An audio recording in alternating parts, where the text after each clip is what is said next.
Hey guys, Steven here. Thank you so much for tuning in. Really appreciate it. Today, we got a good one for you. So, what we're going to be talking about today are career paths as a musician, things that you can definitely take as a musician, maybe some things that are kind of off the beaten path. Stick with me and let's just get into it. All right, so our first path as a musician, we're talking about music performance. That's the degree that I actually ended up doing all throughout my undergrad and my master's. Music performance, your playing means everything. Your main focus is to get into a good school with a good teacher that allows you to practice, that allows you to be there and perform and compete and audition and just your goal is to get pro as fast as you can. You know, finding an orchestral job, working with a chamber ensemble, doing tourings, things like that, being a successful freelancer. Those a music performance degree is going to help you do that and get into that space as fast as possible. This is where bulk of your practice comes from. You're going to have hours on hours dedicated to practicing. You're probably going to put, you're chomping away at your 10,000 hours here.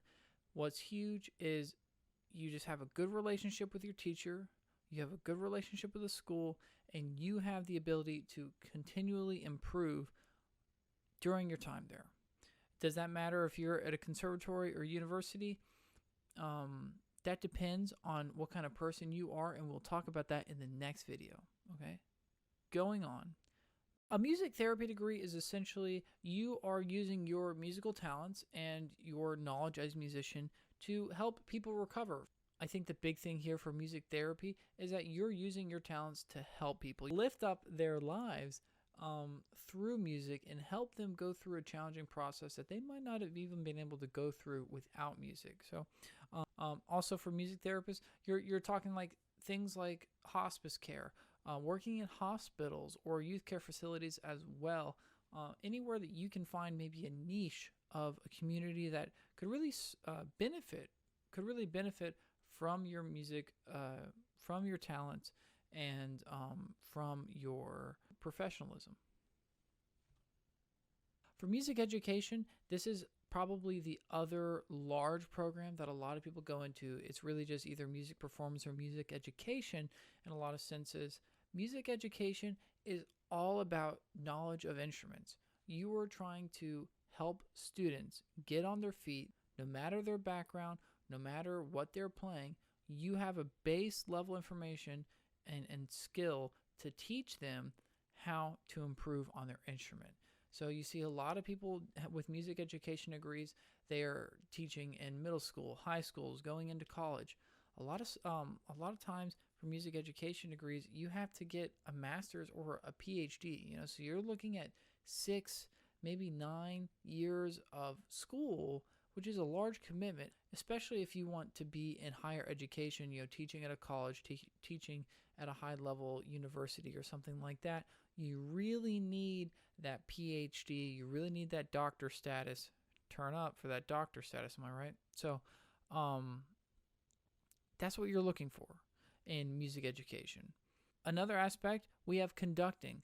Conductors are actually a very interesting breed of musicians. They have to care about they have to be physically able to conduct in a very clean and musical way, but also they have to be able to they have to understand styles. They have to understand music history, understanding music theory at a deep level, being able to read orchestral scores, and every challenge that might bring up. They need to be able to convey all this information and all this knowledge that they've acquired into a piece. And that's actually pretty challenging when you think about it. Conductors have to be knowledgeable in multiple styles, and they have to be constantly expanding their music history. Really being able to emulate what the composer wanted, and giving that reference to the ensemble. A lot of times conductors, they're the people in front of the stage. They're on a podium and they're conducting an entire group of people, maybe up to 80, 90, 100 people.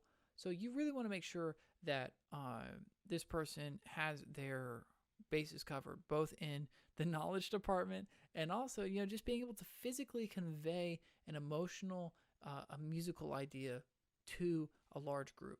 Huge point. Another part of conducting has to deal with being a music director. If you are an aspiring conductor and you're getting good work, and you might have the opportunity to be the head of an organization, you really become the forefront in leading that group. Maybe it's an orchestra or something like that. It is your job to prepare programs to get audience interested in what you're doing in your concerts and in that season particularly. So there's a whole nother aspect of handling fundraising, handling donors, doing outreach for the community, and creating really the livelihood for the orchestra to kind of thrive on. You're deciding the themes for the year.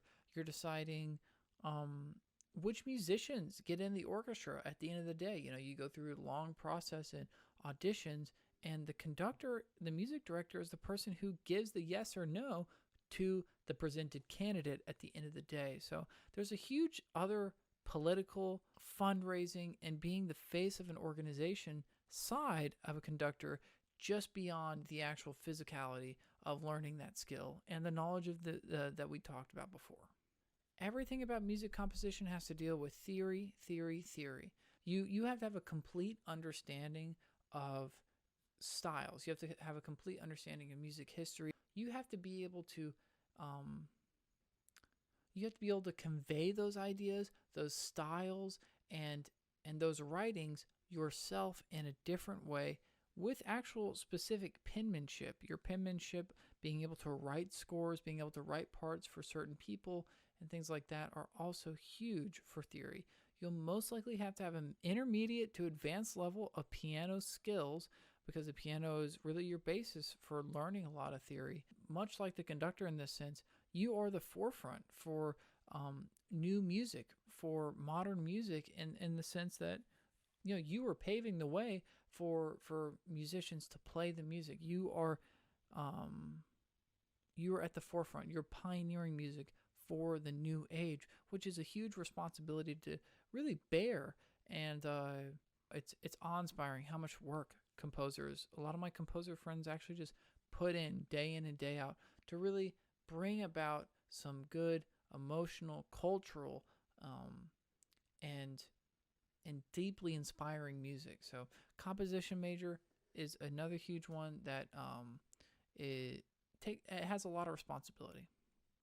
The other two I have, sound engineering, artistic administration, things like that. Those are careers. They're in the realm of music, but they're not necessarily actually practicing or something like that. Sound engineer, a lot of the times you have students that figure out that maybe practicing music performance isn't necessarily everything you wanted to be doing, or maybe, music composition, conducting, any of the paths that we talked about where you're actually performing and cultivating knowledge and skills and things like that. Maybe performance just wasn't necessarily your cup of tea. Totally fine. A lot of people tend to kind of stay in the music world, though. If it's not performing, maybe they do something like sound engineering, where they record concerts. A lot of people are starting their live streaming services or recording services, things like that, to stay in the music world because they understand what it means to be there and it's an important part of their life. But at the end of the day, they can benefit the community without necessarily having to perform. And that goes just as much for artistic administration.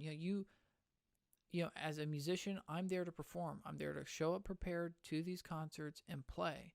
But somebody has to curate the concert. Somebody has to make the opportunities for musicians to show up. And if it's not something like a music director in an orchestra or something like that, there has to be an artistic administration that can follow through with the ideas of where the orchestra or where the group wants to go, what the organization wants to do.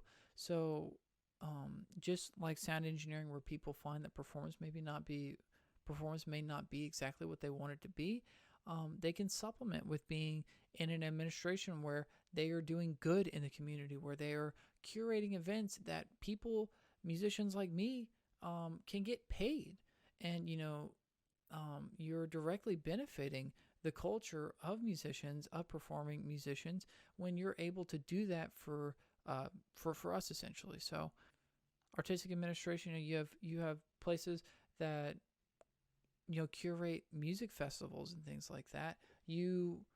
Or competitions, international festivals, conferences. Those are all on the artistic administration side that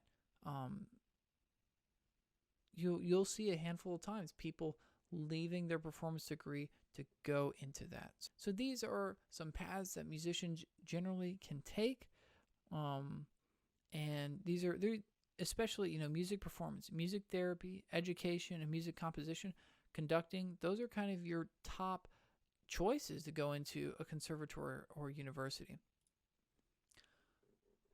Our next video, we're going to be talking about colleges and universities, so make sure to check that video out soon. I'll be posting pretty regularly. Let me know in the comments what you guys think will be the best path for you as a musician.